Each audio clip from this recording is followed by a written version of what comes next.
Hello, everyone. Jonas Pils here, Master Trainer at Maxon, and today we're gonna have another Ask the Trainer session. So prepare your questions and ask them, and we are trying to do our best to answer them. And before we do so, I'm gonna take care of the housekeeping. So today we are a big team. We've got Sassy, we've got Ellie, Simon, Max, Matt, Darren, and Oliver Lueza here. And yeah, let me start by showing you the Maxon events page. You can find it under event news and events, and this is where you can find all of the free webinars that we are doing. Today is June the 24th, so this is the session we're going to have today, the Ask the Trainer session, but we are also having hands-on sessions, one about particles running at the moment, one about getting started in Cinema 4D. Those are on Wednesdays, I believe. And then we've got VFX and Chill on Fridays, and also our demystifying post-production series on Monday. And this month we are going to cover all topics related, well, at least we are scratching the surface of topics when it comes to Redshift.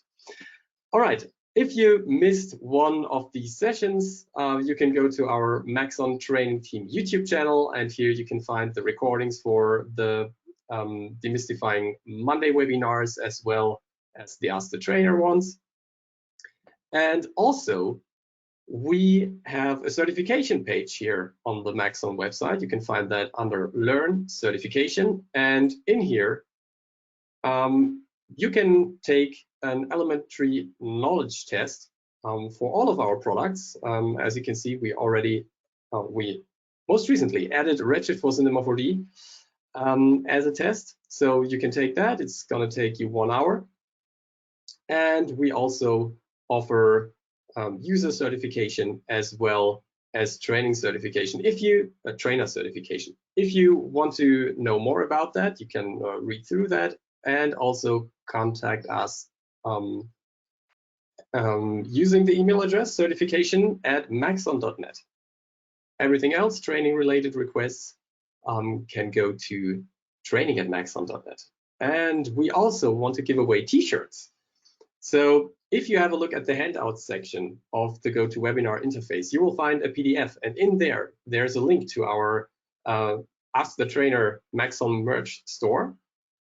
And you find a coupon code in there. And if you type that in, you can order 1 t-shirt for free. You only have to pay for the shipping. All right, that's everything regarding the housekeeping. Let me introduce Oliver a little bit more. Oliver Lueza is a master trainer for Cinema 4D, and he's from Chile. And he's not only a master trainer, he's also working at a studio called Believe, and they are doing a lot of character animation and stuff like that. He's working there as a creative director, but he's also an expert Cinema 4D user. So yeah, if you have any character or animation related questions, just ask them. And I think Oliver is also going to share some tips and tricks. So if you want to, Oliver, I can directly throw the screen at you if you are prepared. Let's do it. Let's do it. That sounds good. So here we go. I'm gonna make you the presenter. Okay. And there you go. Right. So you can see my screen, right? Yes, I can see. How can I get you? Are you seeing my 4 kind of screen sharing here, or are you seeing Cinema? I can see the task bar on the bottom. I don't know how to get rid of the. Well, we cannot see the GoToWebinar stuff. Okay. Those things won't be broadcasted here. Okay. First of all, super glad to be here. Hopefully, we're gonna learn some things. We're gonna ask him some question also. So, okay, I'm work as a creative director in Believe Studio. Is a studio based in Chile, Santiago. And yeah, we're going to talk about rigging at in the first place. I have some tips for people who is starting with rigging, and with some things that in the past were a problem for me. So I'm going to try to share with you this kind of tips and tricks and things that you have to be careful about. So I have this model, for example, made by my dear friend JC, or what to say. This is his Instagram account if you want to check it.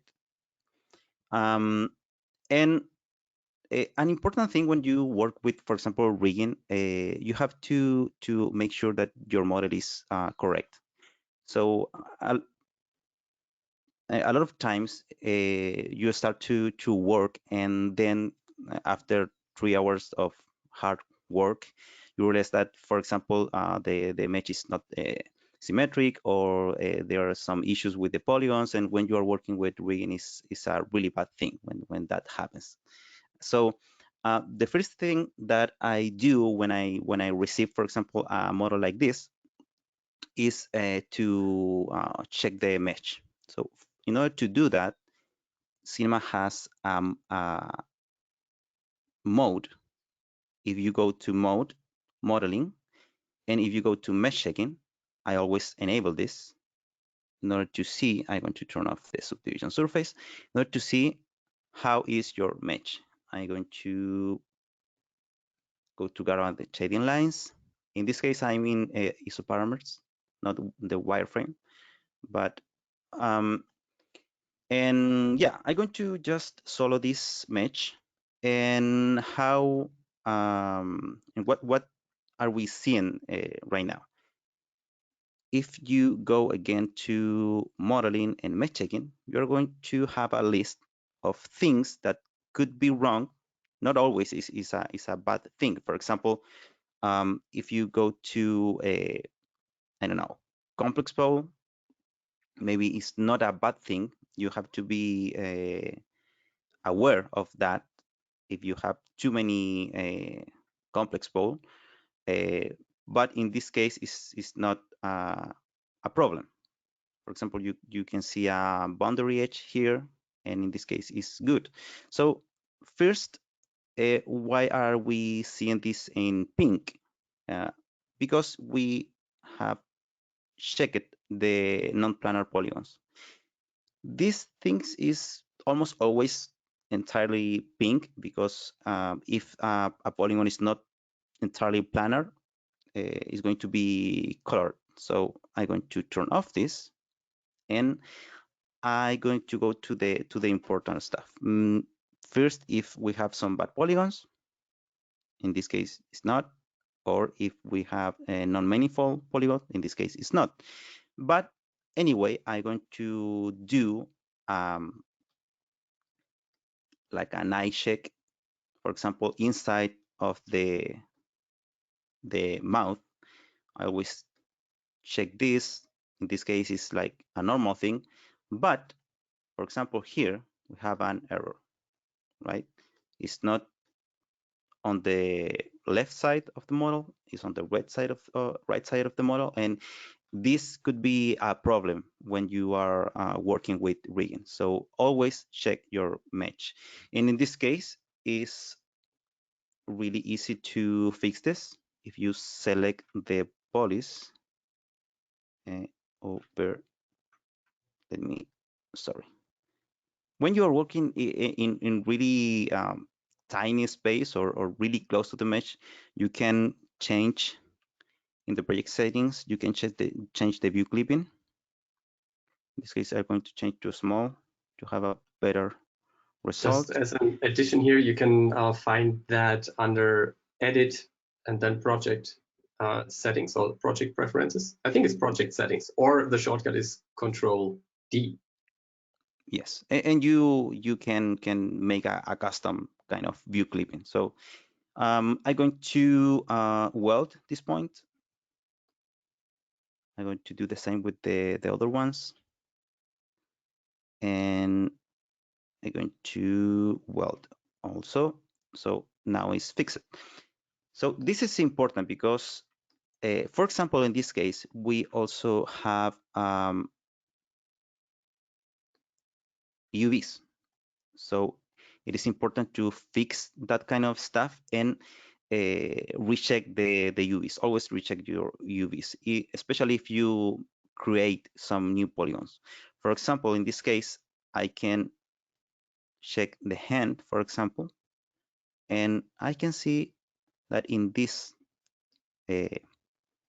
finger we have some issues. The issue is not present on the other finger, but is in here. So we are going to fix this before to rigging. So in this case, it's pretty easy. I'm going to go to my knife tool, KK shortcut, the line cut, and I'm going to cut this like so. And then with my polygon pen with auto weld enabled, I'm going to put this point over there. So now it's fixed. I'm going to make the same thing over here.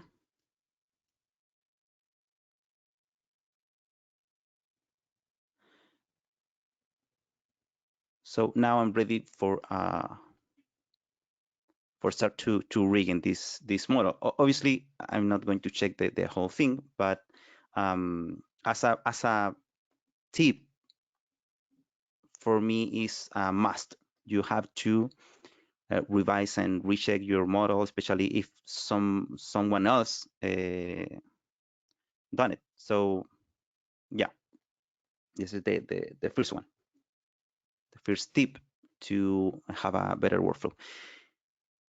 I don't This know one if is you that's already really great what you shared. If you go back to the character, to the other of one, course.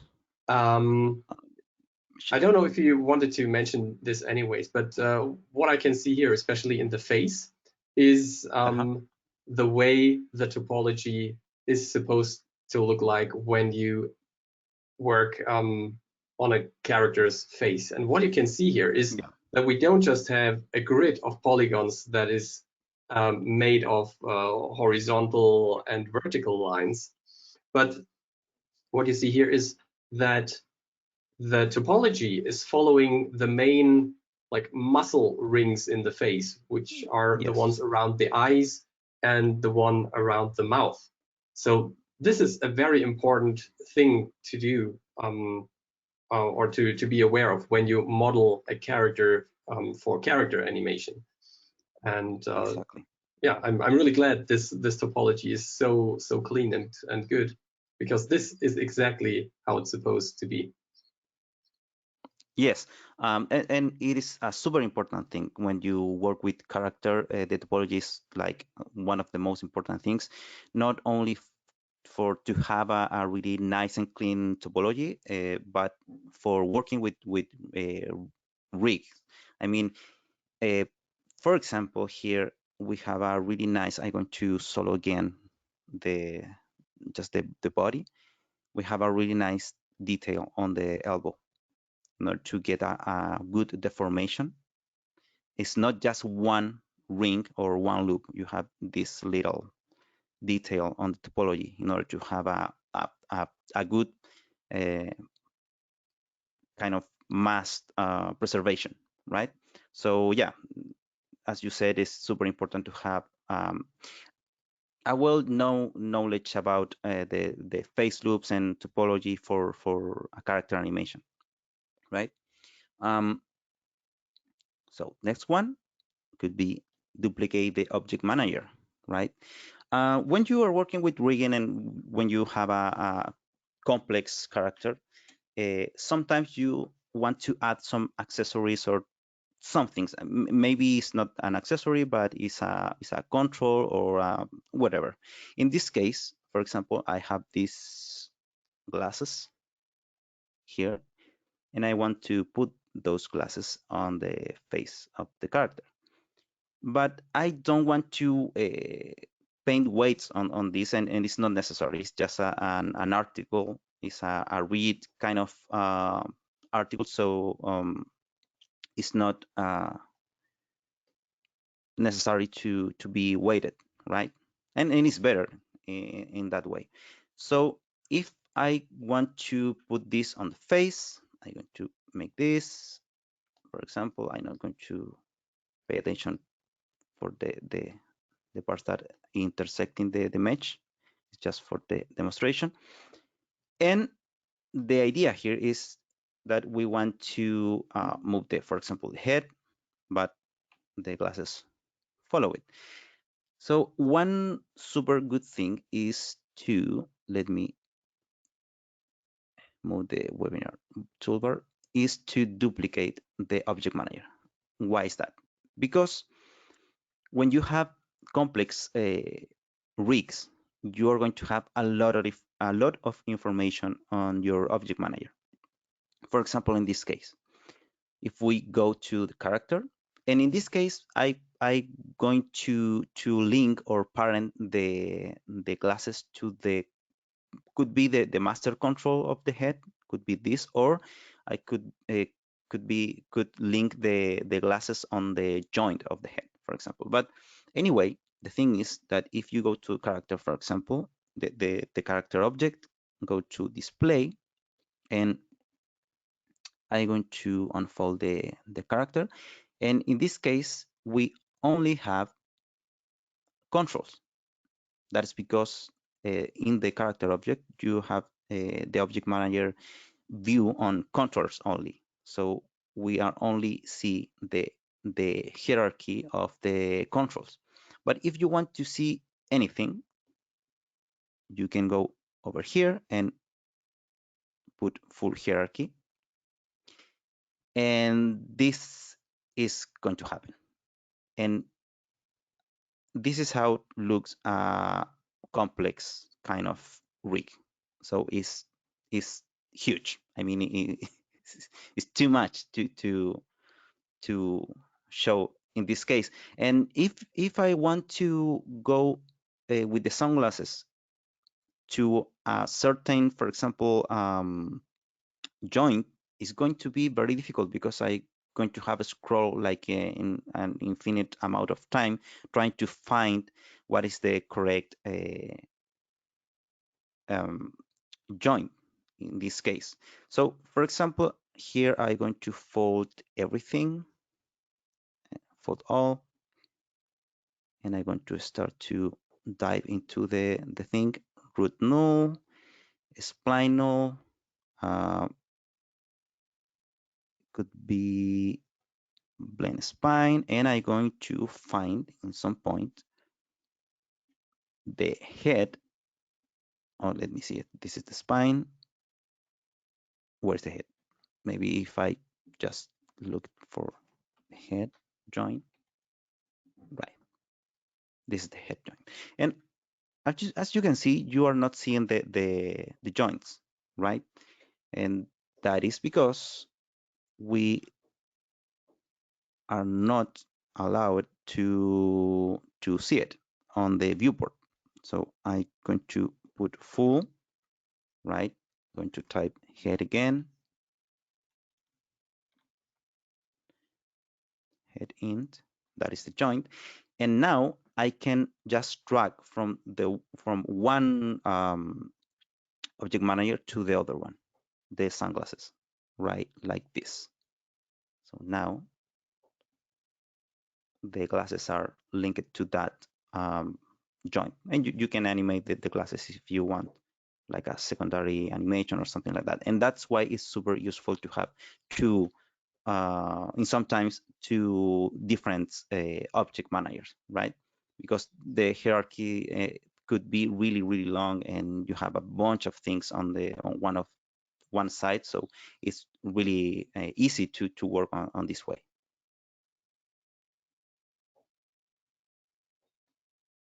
Yeah, that's also a really good one, definitely. Cool. So another thing is, as you can see, this is a character object. We have this from a couple of years now, the character object. And a good thing to know is, I'm going to move over here. If you want to work with character animation and rigging and that kind of stuff, this is just a super tool. Before this, it was super difficult to make a complete or fully usable character rig. It was really time consuming. And when we have this kind of tool, we have to use it because we are going to make it quickly. So in this case, my advice is to know your character object, because, for example, for biped, there is more than just one. And in this case, I put just 3. There's like 5 or so. If you count, for example, the character advanced biped, you have, in this case, you could have, let me see, a bendy or just AK and an FK only arm. So it's another one or another kind of character. And what I mentioned this because in this case I put in a kind of a difficult order or advanced order. You have the simple biped on the left, in the middle you have the advanced biped, and on the right you have tune. And as you can see, we have, in this case, for example, in the simple one, we have like 1, 2, 3, 4 joints for the arm. And in this case, we have 1, 2, 3, 4. I forgot to put the hand here, but anyway. But if you see closer enough, you are going to start to see another joints. And this is important because at the end, when you have to paint the weights, you're going to have to deal with these little joints on the weight manager, for example, and you are going to have to bind that or those joints. And in the case of for example, the tune rig, that is really awesome. I have to say that you're going to have more joints, so you're going to deal with more weights, and then that part of the work is going to be tougher, right? So what I mentioned this is because that is the main thing. You have to know what is your battle in this case. If you want a kind of hero character, you can go to an advanced kind of rig. If you want maybe a secondary character or a character on the background, maybe you're going to have the simple option, which is biped, and you should have to not stress yourself more than is necessary. So that's why I mentioned this. And the best way to see this is go to character and just build a new character object and explore the options. We have advanced biped, for example, in this case, mix and control rig, mocap, tune rig, and all of that is for biped. So you have to be careful what rig are you picking, right? And that's because next, when you are start to weight is another thing, right? In this case, you just want to paint 2 kind of joints for the arm, and in this case, we're going to paint like 6 for the same space, right? Explore your character object is a really good tool. Absolutely, and there are also fantastic tutorials on Cineversity, especially Exactly. on the tune rig. Yeah, maybe let me search for the link in the background, and I can post it in the chat window, because Sebastian Pfeiffer, who created the Toon rig template, he created an incredible tutorial series about it. And Yes, if somebody yes, knows everything about that rig, then he's the one. Yeah, it's awesome. I'll search Right. for it and post it. And moving on, when you have, for example, this model, I'm going to switch to rig layout, which is really good also, because you can see the related tools for to build a rig.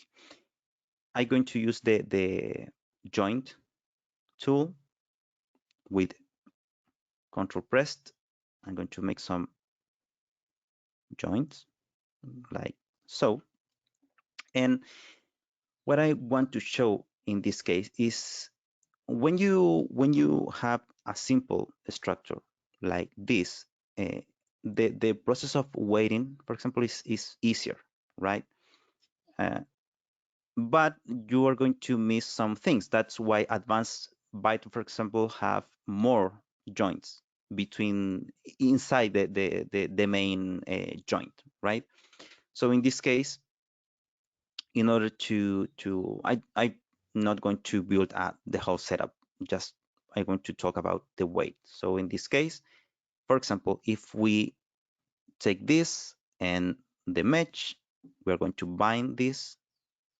If you want to check the options, you can press the little icon there.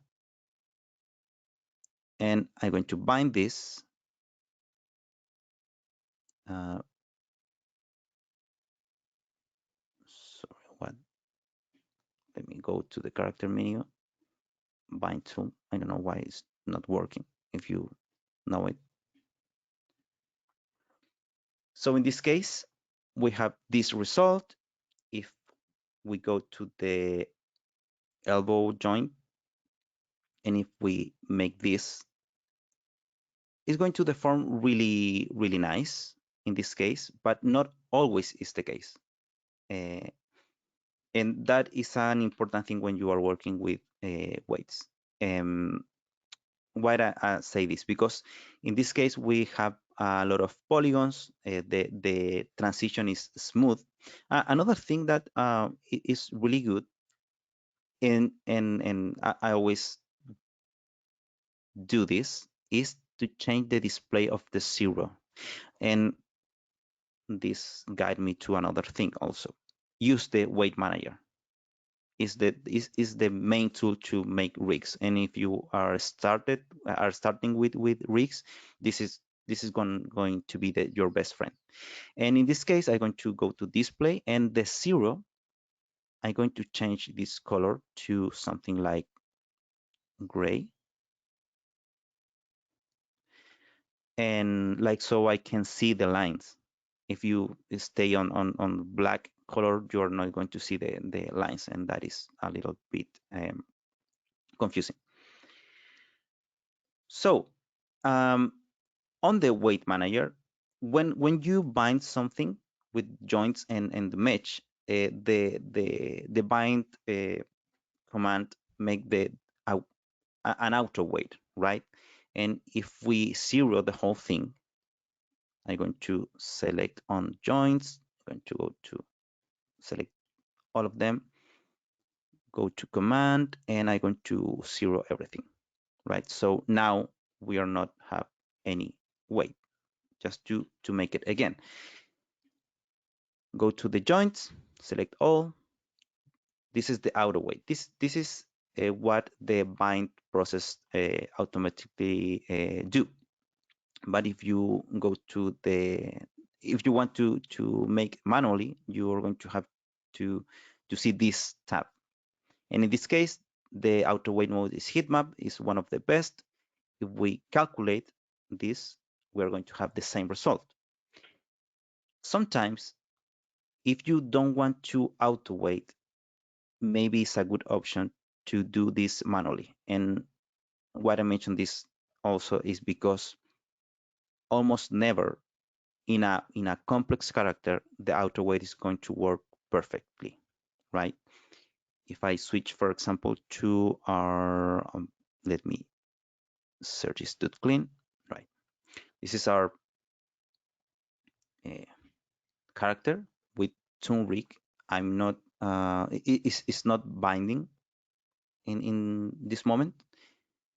So, for example, as you can see, in the arm works really well, the auto weight. But if you go to a complex one like this, if you go to character, go to the binding process, I'm built and I adjust the whole thing. Is a time consuming process, so I've done that before. And in the binding thing, you can drag the whole character. I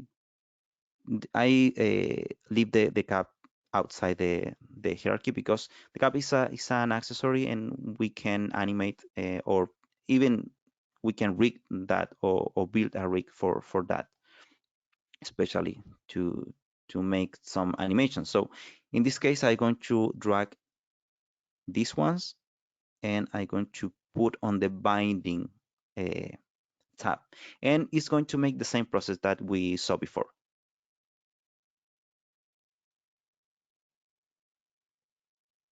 Going to wait a little bit, and now we have the weight maps and the skin deformer.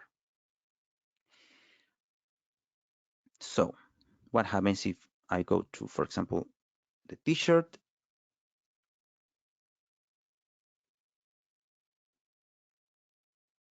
Let me turn on, I turn off in some point. But in this case, if I go to the t-shirt, we're going to see this. This is the auto weight algorithm working. So if I press play, in this case, let me go to character and animate. You have to go to the other process in order, and that's what's happened. So this is going to happen to you like almost every time.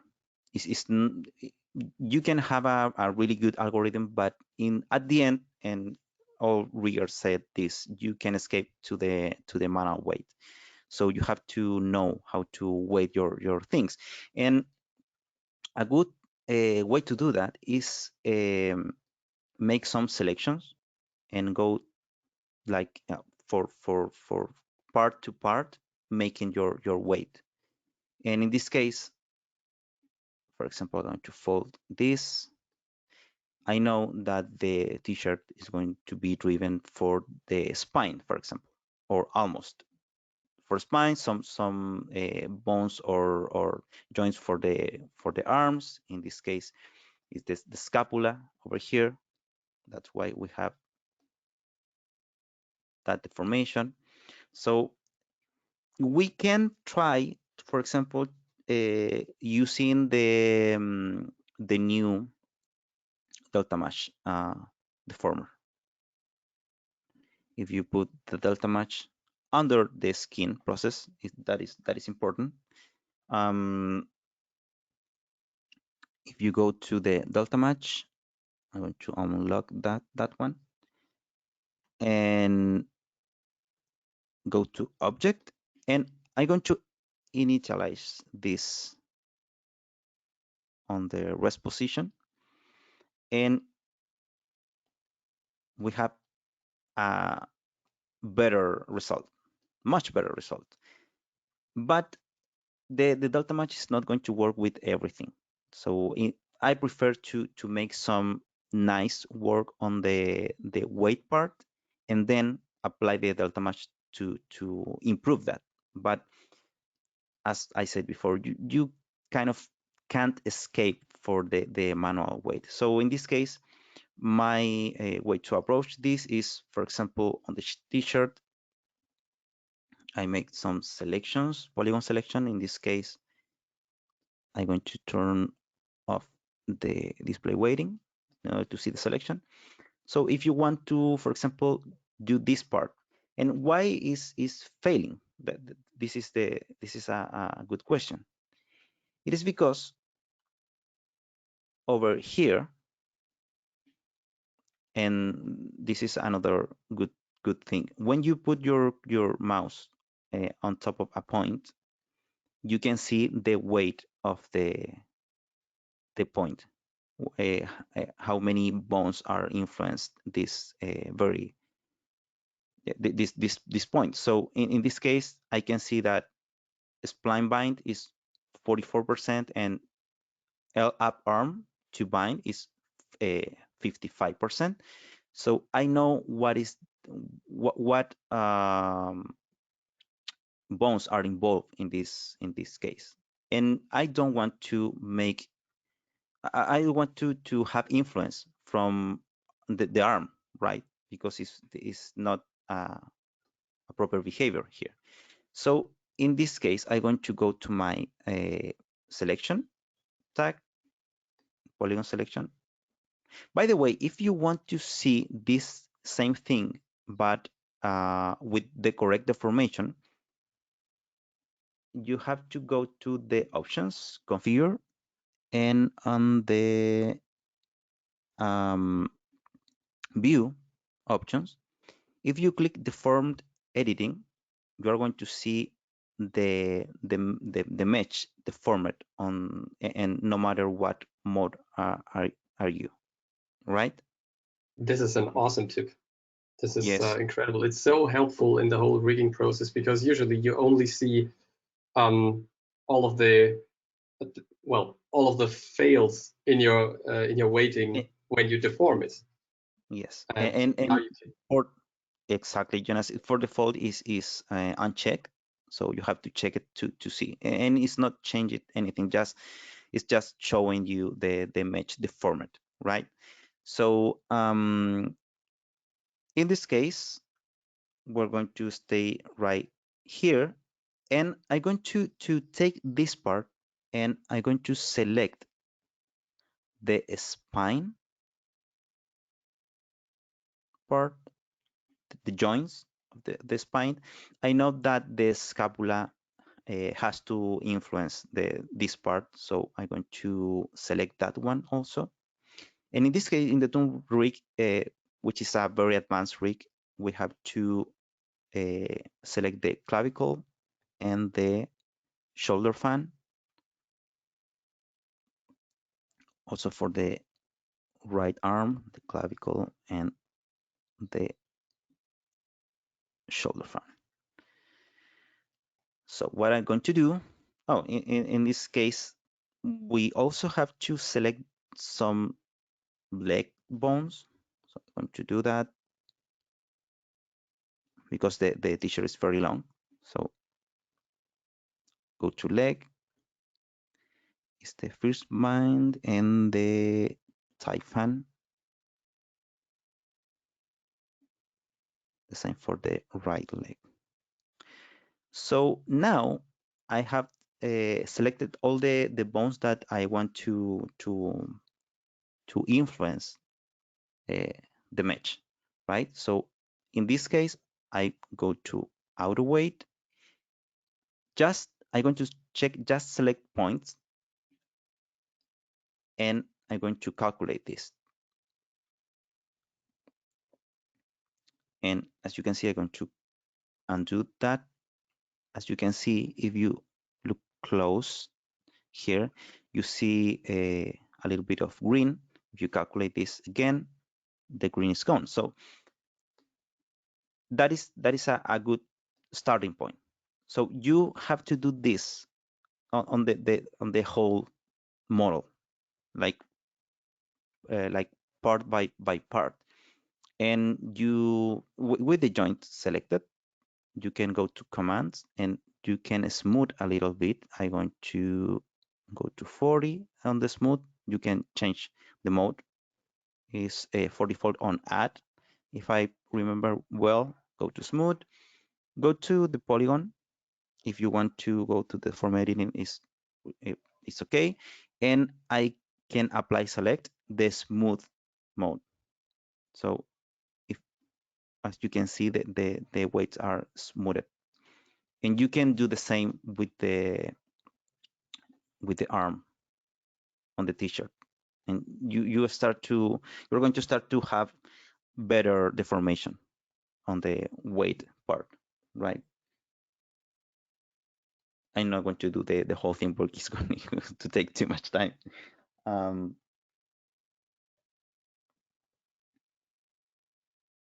Yes. Another good thing is, I don't know if you have any question. Maybe it's the time to tackle some of them. Yeah, we had a few, and the first one from Carl is well, it's not related to the binding here and to the weighting, but Carl wanted to know: is it possible to make a character partially have a soft body, such as a jiggling belly or jolts? And if so, how? It is possible. You have some options. You can go with a, for example, a jiggle deformer with some vertex weight map, and you can do it. Both things could work together. The character part, the joints part with the deformers can work together. So it is possible. Can you show And it, or do you want me to show it? if you want it, it's No, perfect. I'm just I don't want to talk the whole hour.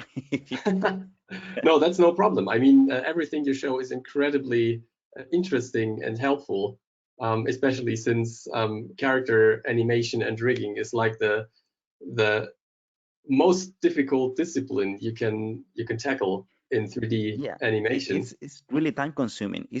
I don't know if it's so difficult. It is difficult, but the thing is take too much time. That is the thing. If you want a really nice rig. So about the vertex map and how you can deform things, it works the same way that we have on the delta match here. So, but with other deformers. If you want to show it, Jonas, go ahead. Yeah, I'm going to show it, and then I'm going to give it back to you. Just Just a one, second. maybe Yeah. just one quick tip before, if you want to prepare the file, I can share. No, it's going to be a very simple one. Okay. Just- So do you want to, or Okay. should I? I I just mean, want to you just show want. one more thing, Yep. and it is a animation kind of related thing, and it is a really common mistake, and it's super easy to fix it. For example, in this case, I have an animation. Sorry, or here. I have an animation on this cube, and the cube is jumping and come back to the floor. And I want to put this animation on this base, which is moving, right? And this happened a lot to me when I started with cinema. I just go to grab the cube, which has animation tracks, and just put on the base, and everything looks nice. But when you press play, is mess up. Everything changed, and this happened a lot of times on my on my early years on cinema, and that's why that's happened. And that's because you have certain. I'm going to undo that. You have certain coordinates here, and the track is respecting that coordinates. So you can go just drag the cube into the base, because you are going to change the pivot point or the root point.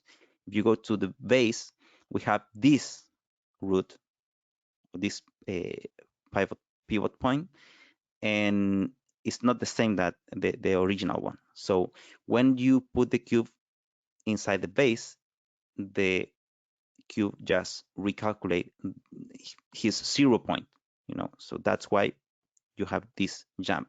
And you can fix that very easily if you go to, and as we are on the rig layout, we have the set parent over here. You can search that on the command, and you can type set parent. Is with a space, right? Let's say parent, and you can go and say the same thing. And this button is just to do that without losing your animation. If you click the cube, press the set parent button, which is in the character menu also, which is in command, I guess, command or manager. I think it has been moved at some point to the object Yeah. manager menu. Just the object, right? Yeah. So I think, yeah, it's in the object manager now. In this case, when you press the button, a little hand is going to show it, and you just have to select the parent, right?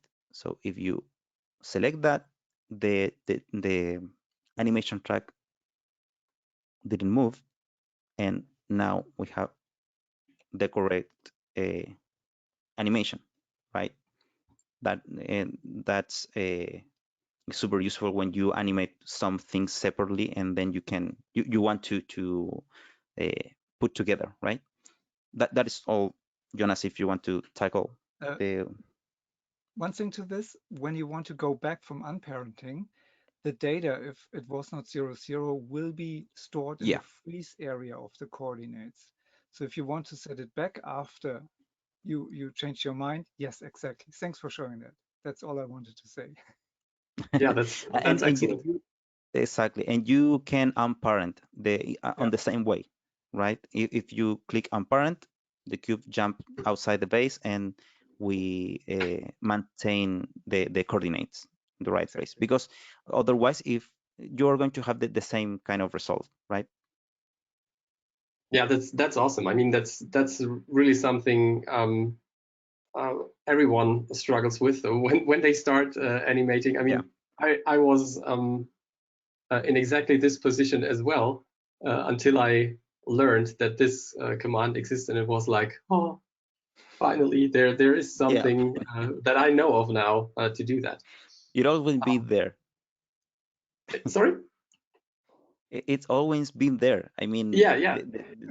But when you don't know, if it's a nightmare.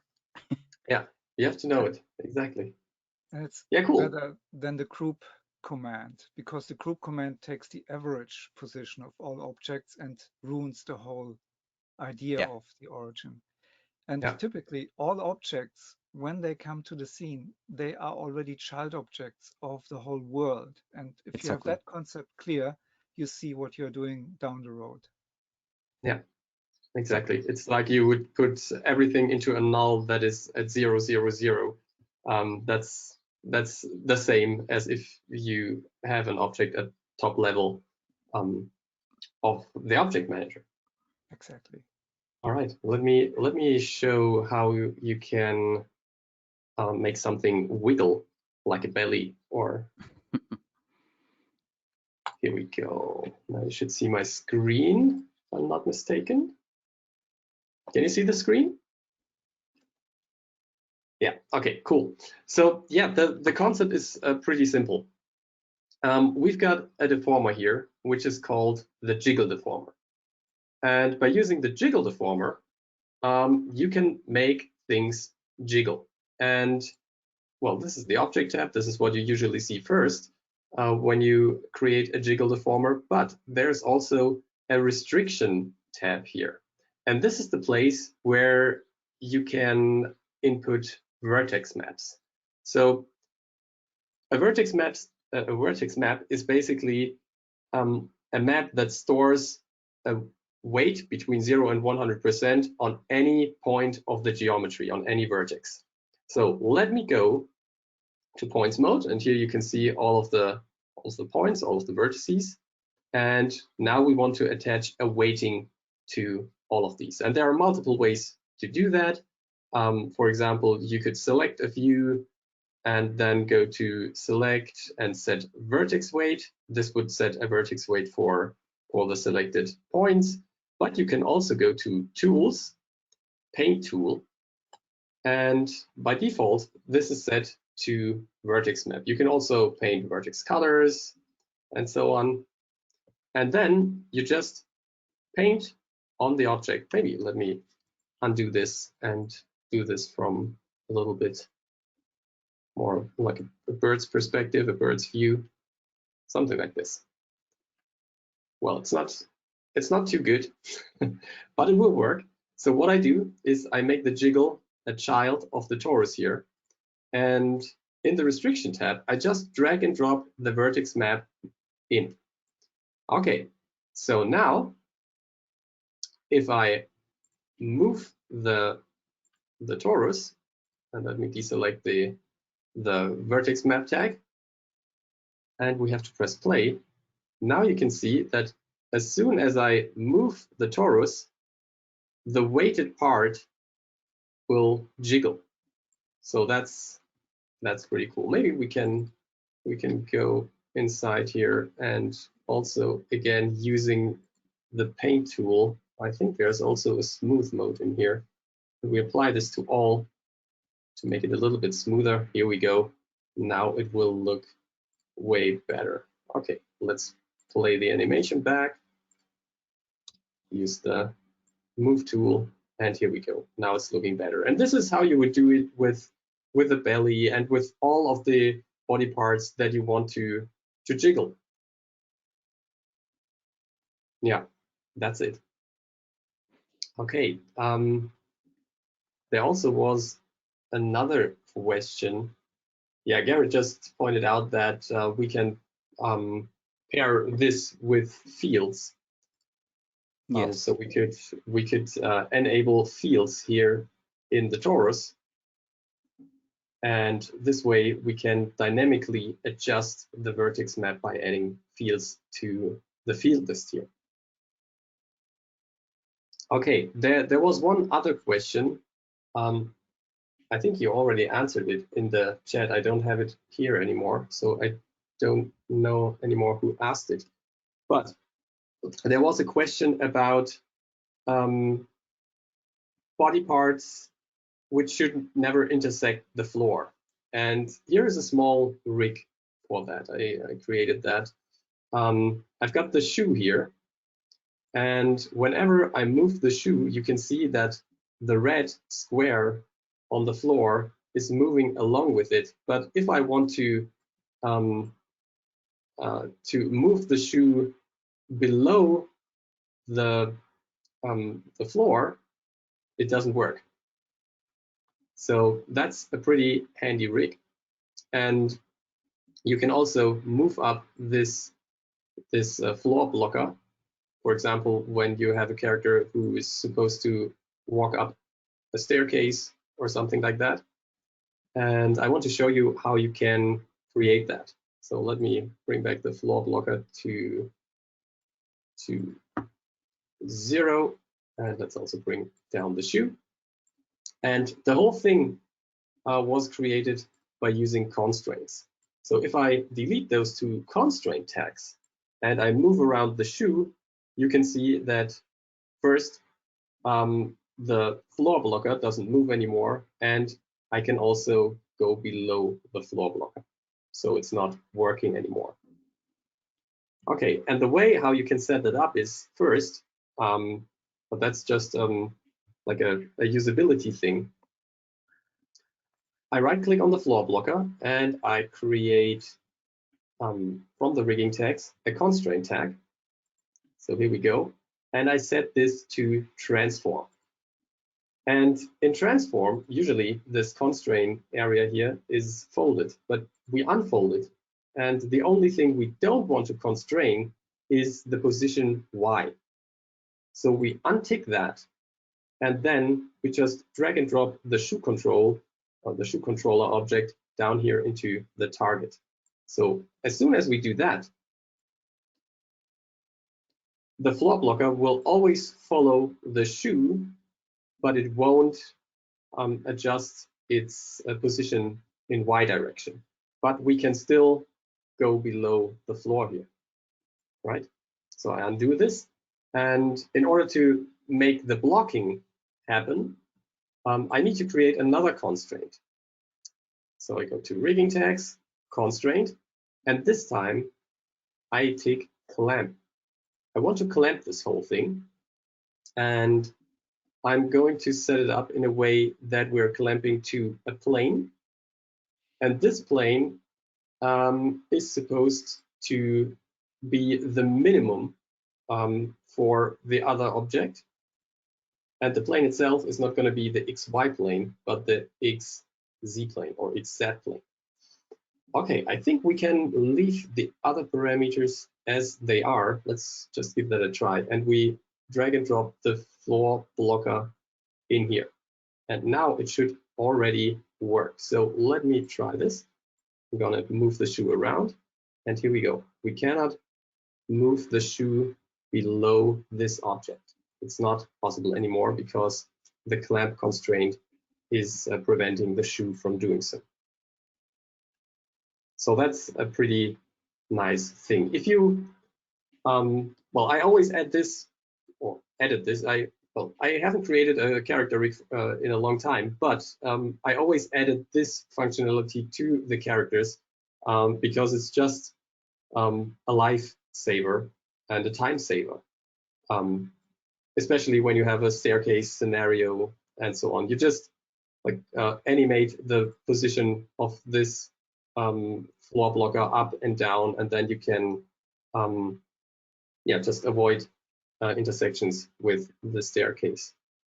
You could also, if you have a rig character and you want to automate the animation of a full character, you could, in theory, use CMotion to do that. CMotion allows you to create character animation that is following a spline, and you can create the steps of a character and automatically align them in a way that the feet won't intersect. But because it's CMotion, this is not so good for biped character animation because you will always see that it's not too realistic, but it will work for insects, for example. If you have a spider or a bug or something, then it works pretty well. Maybe I can, let me see, if I find the time, I can prepare a file to show that in the next session. Yeah. One All right. question, Oliver. There was in the question list about t-shirts or shirts in general. Do you leave the skin underneath of the shirt when you animate, or is it material specific when you can see through the shirt or when light goes through it? What is your preference there? What we are doing right now is to keep it in sometimes we just erase the polygon inside the t-shirt, but lately we are keeping it, and then we apply like no opacity, like an alpha kind of material, in order to hide the parts that we don't want to see it. And that is a good approach, because sometimes you need, when you, for example, have or want certain deformation or simulations or kind of secondary animations or technical animation, could be maybe you are going to need the base mesh to make, for example, I don't know, a kind of a cloth thing. But if we don't want to see it, we just apply a material without opacity, and it works in Redshift and standard Cinema 4D materials very well. Perfect. Thank you. Cool. Cool. So yeah, I already have an eye on the clock. So we have to wrap up again, but I think we've got a lot more input for the upcoming Ask the Trainer sessions. So that was really amazing, Oliver. What you shared was just incredibly good and incredibly helpful. If you want to get started with character animation, you covered a lot of these pitfalls that you might run into as an animation beginner. So that's really good stuff. All right, so I'm going to switch to Safari. By the way, this is the website of Believe, the studio where Oliver is working. So if you want to check out their reel or something and have a look at Oliver's work or the work of Oliver's team, then go check it out. It's believe.tv. Yes. All right. Nice. Again, if you want to know more about our upcoming events, just go to the Maxon website, and under news and events, you will find this site where all of our future webinars are listed. Then, of course, if you missed a session, you can always go to the Maxon Training Team YouTube channel, and here you can find all of the recordings of our webinars and 20-second tips and so on. And also, Ellie created a nice video about the new Maxon app that we just launched. So yeah, if you downloaded it, the Maxon app is the app that is going to take care of all of the licensing and downloading of Maxon products. I think at the moment Redshift is not included here, but it will be at some point in the future. Right, and if you're interested in certification, you can do like an elementary knowledge test. It's for free. It takes you 1 hour. You can do it for Cinema 4D, for Redshift, for Cinema 4D, Trapcode, Magic Bullet, Universe, and VFX Suite.